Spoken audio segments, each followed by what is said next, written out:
Yo, Geeks, tudo em cima? Vamos para os spoilers do capítulo 1167 e nós temos o título do capítulo como Os Filhos de Ida. Caramba, eu amei este título, velho.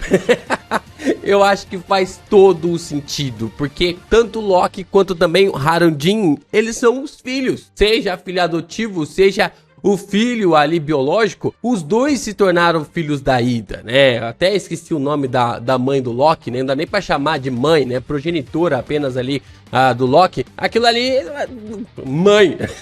Ah, meu amigo.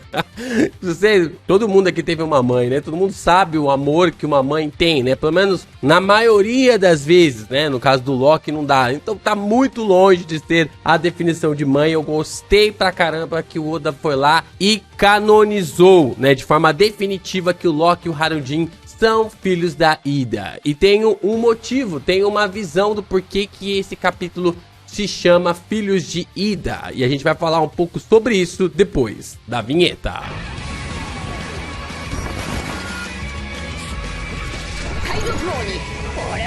Olá, nós então temos um dos melhores capítulos, não vou dizer que é um dos melhores capítulos do ano, porque pra mim, eu não sei se, eu acredito que o mural foi esse ano, né, o capítulo do mural, eu acho que é o One Piece 1138, One Piece 1138 Wiki, cadê? Lançado 3 de fevereiro de 2025, né, é o que a gente tem o mural lá, não tem como.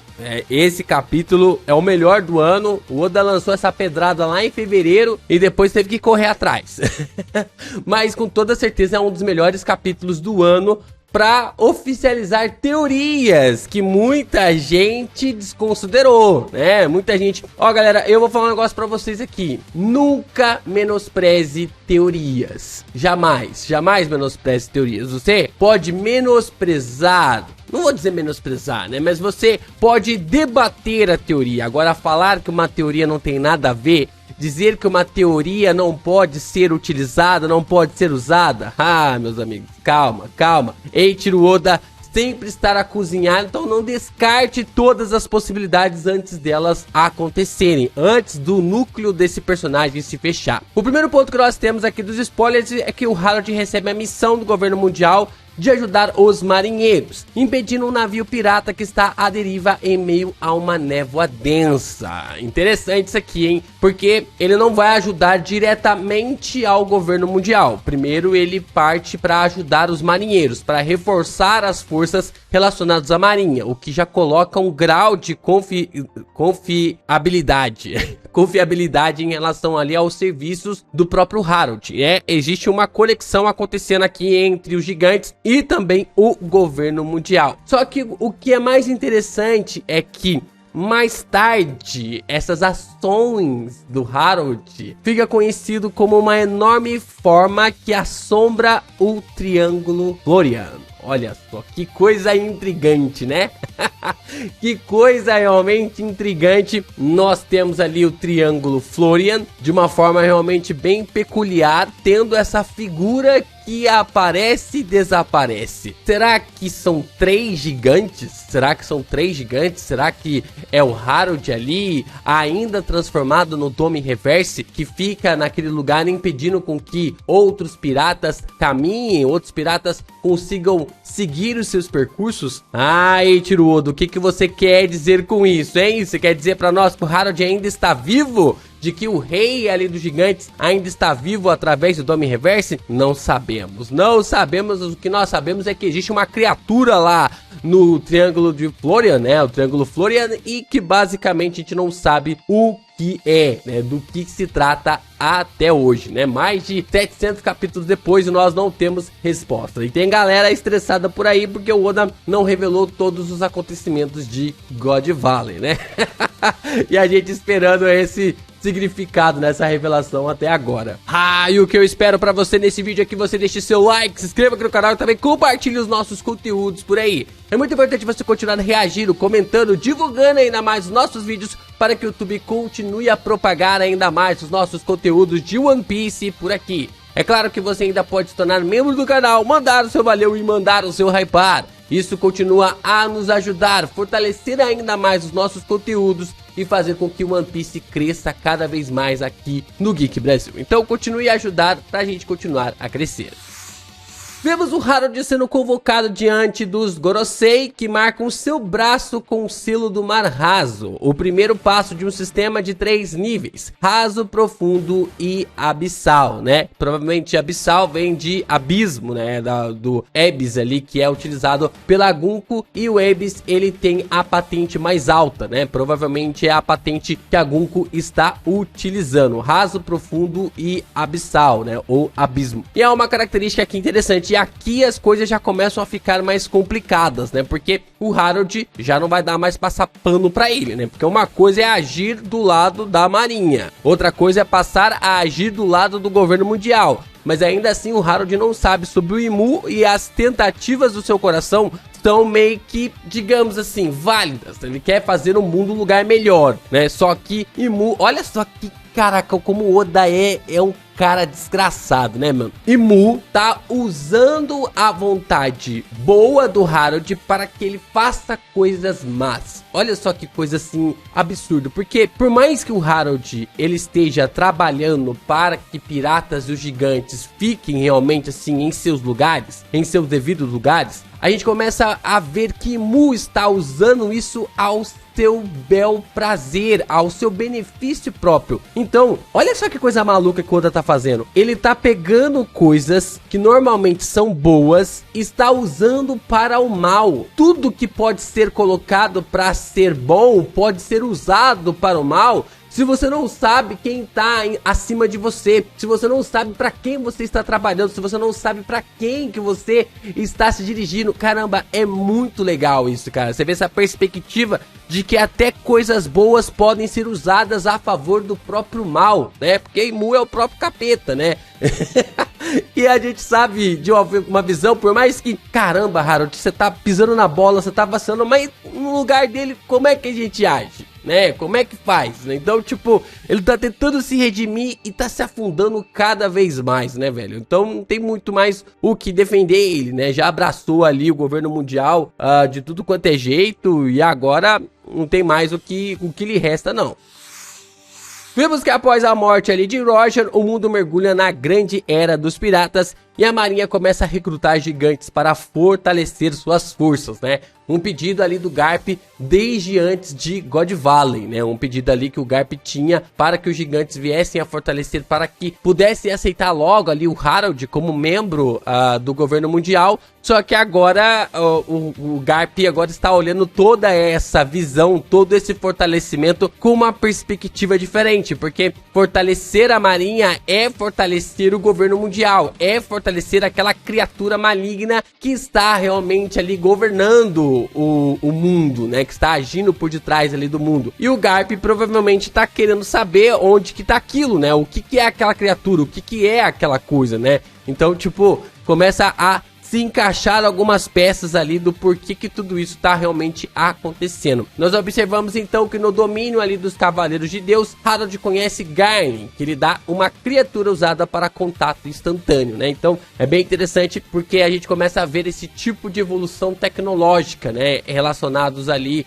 aos Tenryubitos e ao restante do mundo. É claro que o governo mundial tem muito mais aparato tecnológico do que o mundo inteiro. E não é à toa que quando a gente observa o discurso ali do Vegapunk dizendo que possuía ou acabou descobrindo um tipo de energia que poderia ser compartilhada para o mundo inteiro e poderia gerar eletricidade ali para geral, a gente começa a ver que muita gente fica encantada, muita gente fica realmente assim abismado com isso.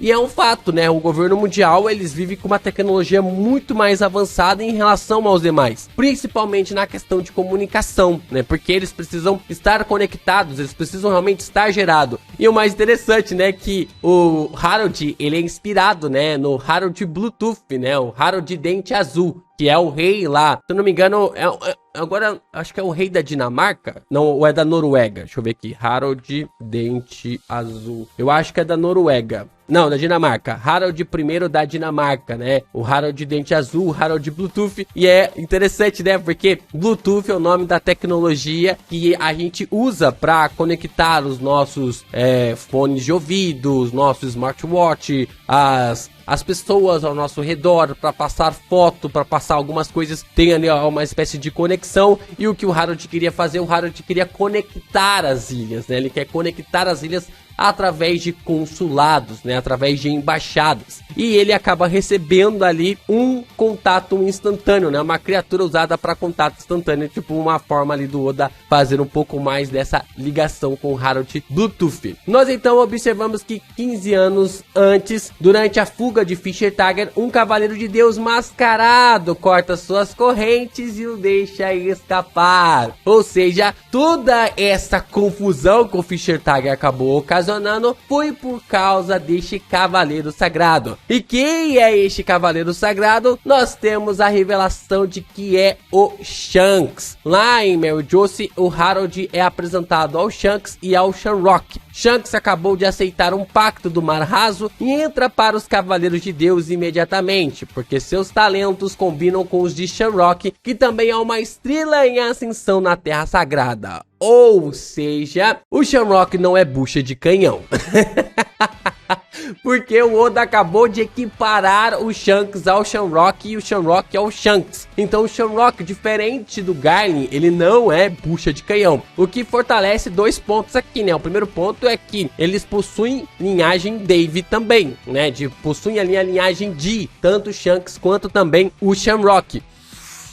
E outro ponto é que, como eu disse no começo do vídeo, não menosprezem teorias por aí. Você pode discutir, debater, falar. Eu lembro que no X gerou todo um burburinho, porque o rapaz falou, então quer dizer que o Shanks perdeu o braço ali que tinha a marca do abismo. Virou toda uma discussão dizendo que isso era retcon, e o Oda tava inventando coisa que não tinha nada a ver e tal. E aí, agora nós estamos aí.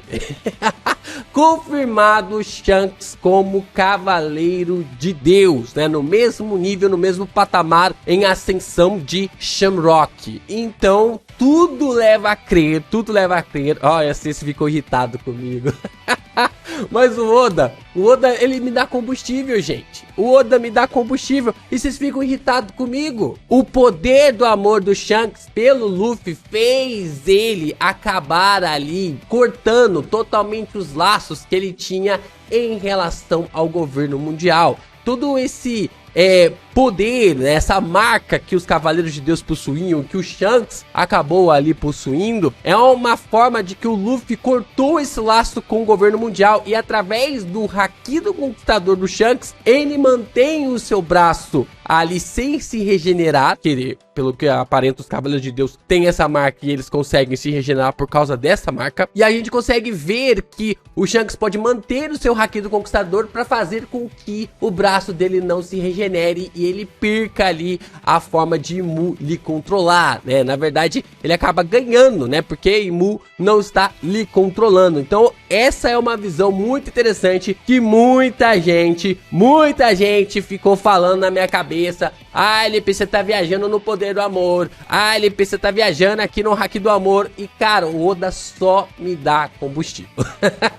O Oda só me dá combustível. Eu posso quebrar a cara? Posso, mas como eu falei pra vocês, não menosprezem as teorias. Elas estão aí e elas estão para ser concretizadas. Assim como a galera falava que o Shanks havia deixado o braço para ser devorado, mas no sentido de proteger o Luffy, e com esse amor que ele sentiu ali pelo Luffy, o braço não se regenerou mais, da mesma forma o Haki do amor está aí. E o Haki do amor está conectado com o Haki do Conquistador. Tá muito evidente isso na trama já, galera. Basta realmente esperar o tempo para você aceitar isso ou não.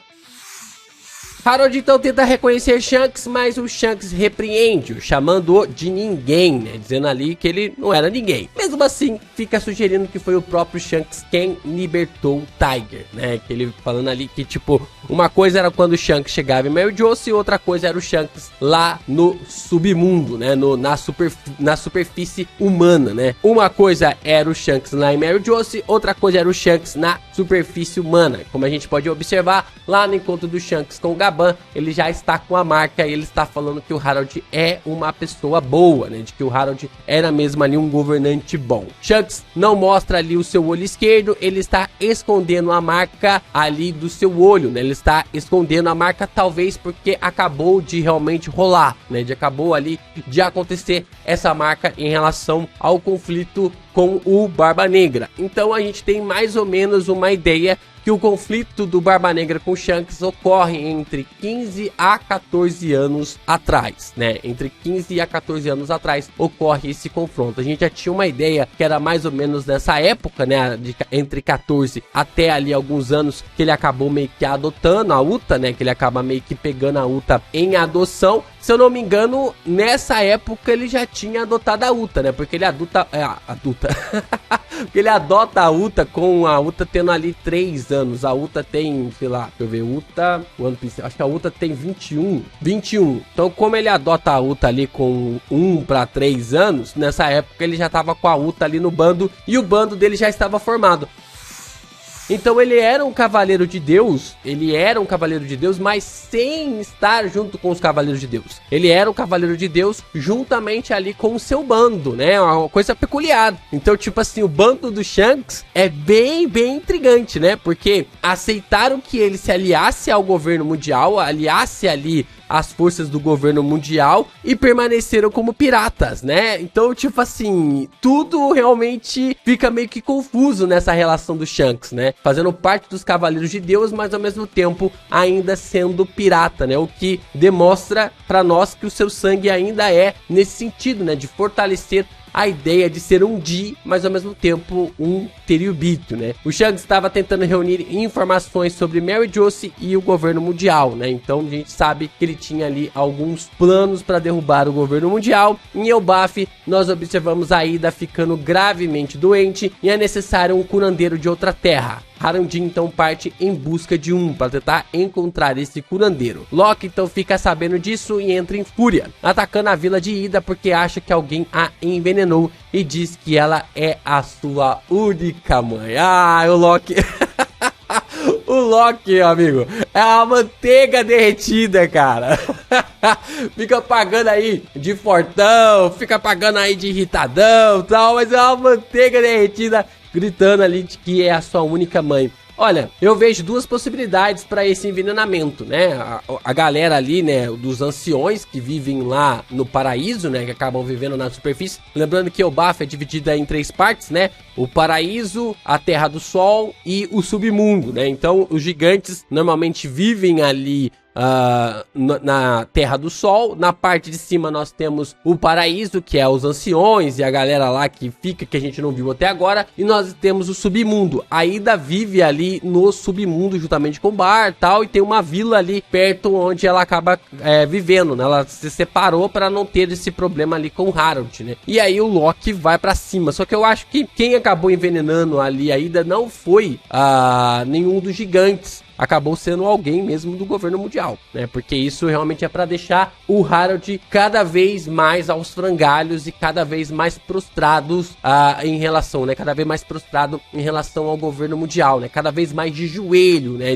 E aí vai derrubar a Ida, depois vai tentar derrubar o Loki, vai tentar derrubar o Harundin e pouco a pouco ele vai cedendo o território, vai cedendo o terreno mediante a esta percepção. Bons spoilers, é sim um dos melhores capítulos do ano, né? Confirmando muitas teorias, ainda não supera o capítulo do mural, nem a pau que supera o capítulo do mural, mas é um bom capítulo, um capítulo excelente, muitas informações, né? Foi um aniversário do vazador, decidiu vazar muita coisa aqui e a gente adianta muitos detalhes. A gente volta na quinta-feira para trazer todo o capítulo completo para você.